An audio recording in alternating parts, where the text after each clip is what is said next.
Что объединяет политзаключенную Алсу Курмашеву, журналиста Леонида Парфенова, политика Леонида Гозмана с известным патриотом России и любимцем великого Путина, непобедимым бойцом без правил Хабибом Нурмагомедовым?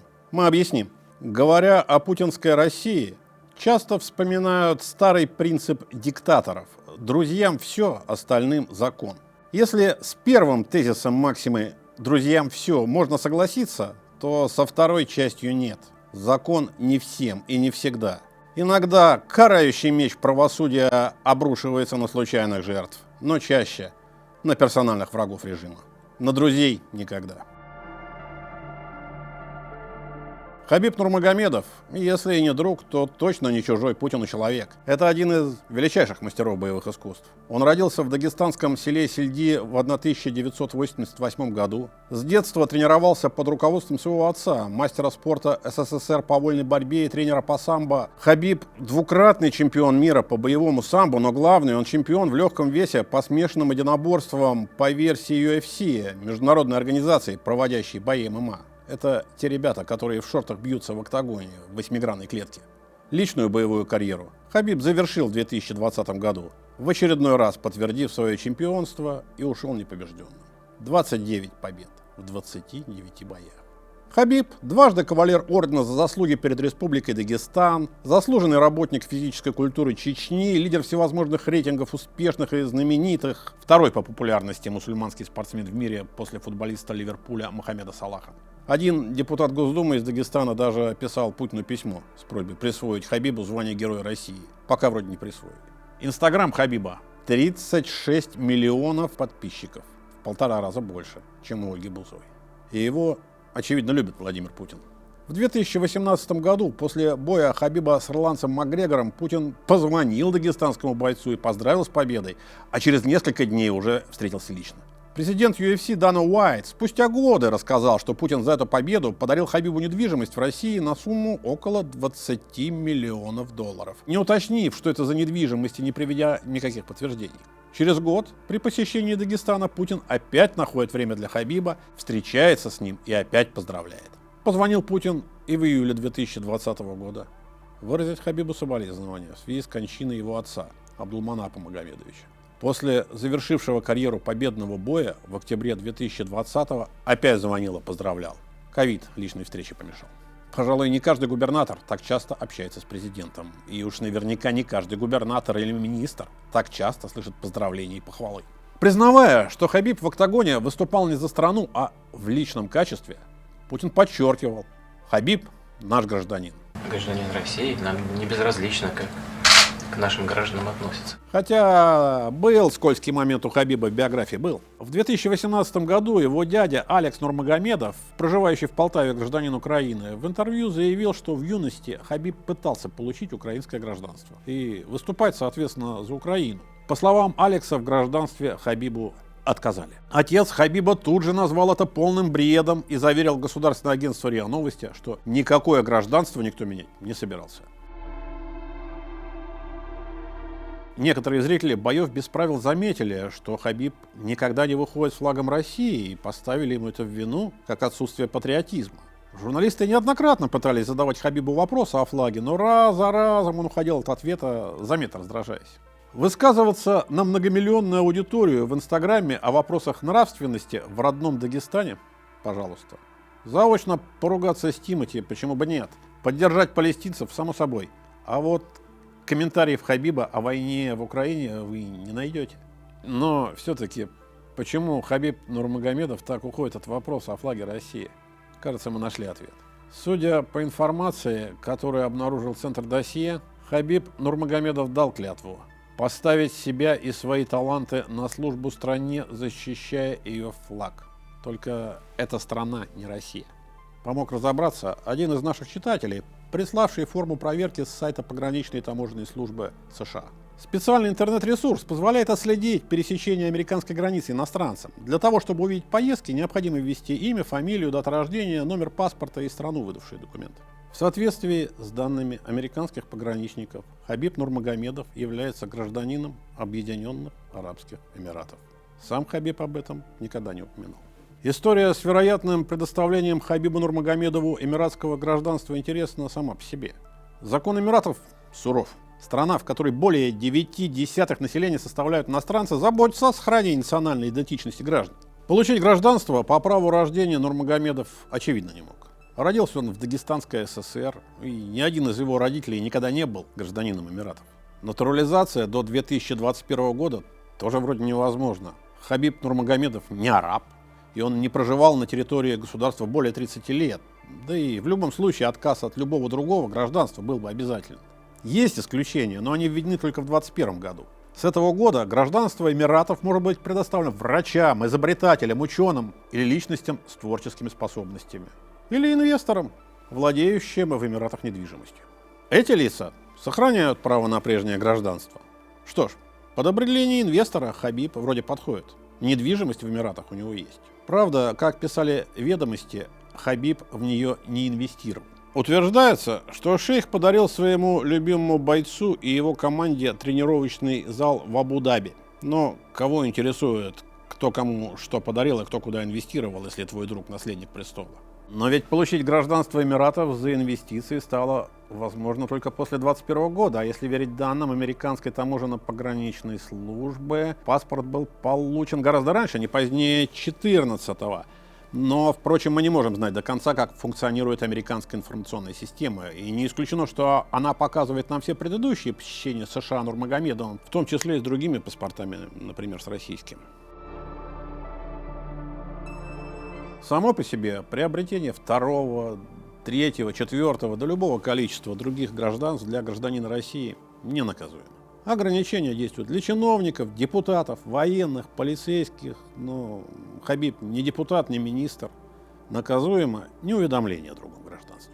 Уголовная ответственность за его сокрытие введена в России в 2014 году. Неисполнение обязанности по подаче уведомления о наличии у гражданина Российской Федерации гражданства, подданства, иного государства, либо вида на жительство или иного действительного документа, подтверждающего право на его постоянное проживание в иностранном государстве, карается штрафом до 200 тысяч рублей или в размере заработной платы за год, либо обязательными работами на срок до 400 часов.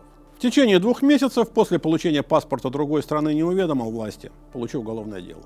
Если уведомил с опозданием, либо не так, либо не точно, получи административную ответственность. Мы спросили у Хабиба Нурмагомедова, имеет ли он иное гражданство, кроме российского. И если имеет, уведомил ли он об этом российские власти в установленном порядке. На наше письмо мы ответ не получили.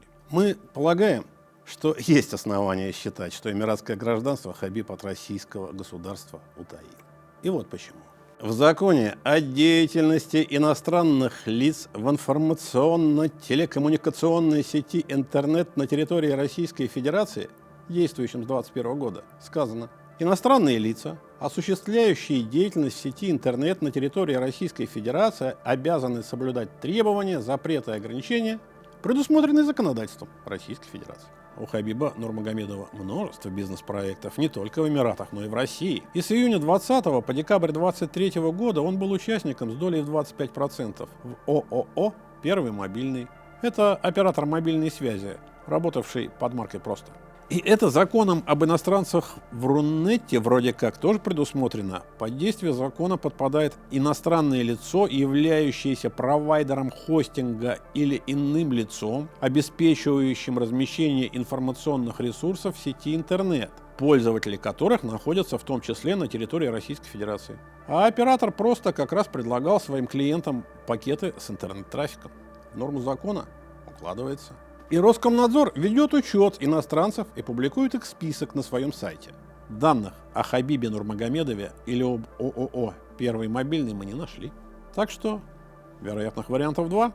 Либо власть не считает нужным предъявлять к любимцу вождя требования, обязательные для смертных, либо патриот Нурмагомедов по каким-то причинам предпочел не афишировать гражданство Эмиратов, а могущественные государственные структуры этот факт не выявили. У этих структур и так есть за кем гоняться. И для этого государство выбирает очень определенных людей.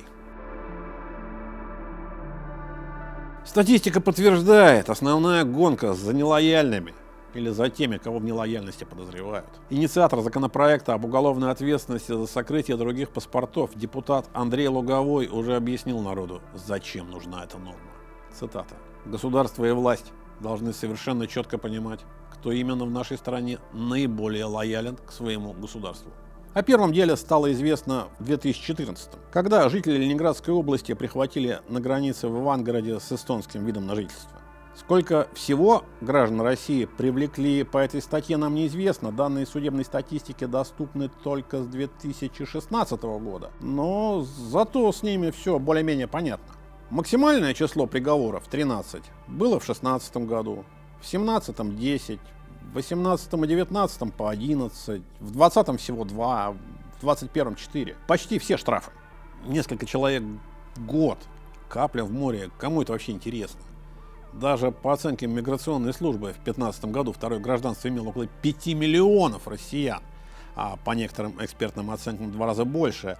Впоследствии в год второе гражданство регистрировали, но десятки тысяч, никак не миллионы. А значит, уголовная статья не работает, и 5-10 человек в год – мелочь, не стоящая внимания. А вот и нет. Эти 5-10 в год часто не случайные бедолаги, произвольным образом выявленные из сотен тысяч потенциальных нарушителей закона. Нет, случайные тоже есть. Но среди нескольких человек, кому не повезло, в противоречии с теорией вероятности попадается слишком много людей известных. И по некой причине всеми ими недовольна власть. В 2020 году уголовное дело по статье 330.2 было возбуждено против издателя «Медиазоны» и участника группы Pussy Riot Петра Верзилова. Из многих скрывающих свой второй паспорт карающий меч упал именно на его голову. А повестку подписал не кто-нибудь, а лично следователь по особо важным делам Следственного комитета, генерал-майор Рустам Габдуллин. Тот самый, что вел московские болотные дела. После допроса Верзилова отпустили, и вскоре он покинул Россию.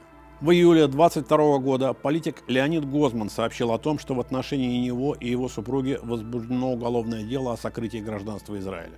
Причем, по его словам, соответствующие органы были уведомлены, хотя и с опозданием на год, что вроде должно означать возможность ответственности административной, но не уголовной. После возбуждения дела и 2 последовательных административных арестов за публикацией в Фейсбуке Леонид Гозман и его супруга покинули Россию.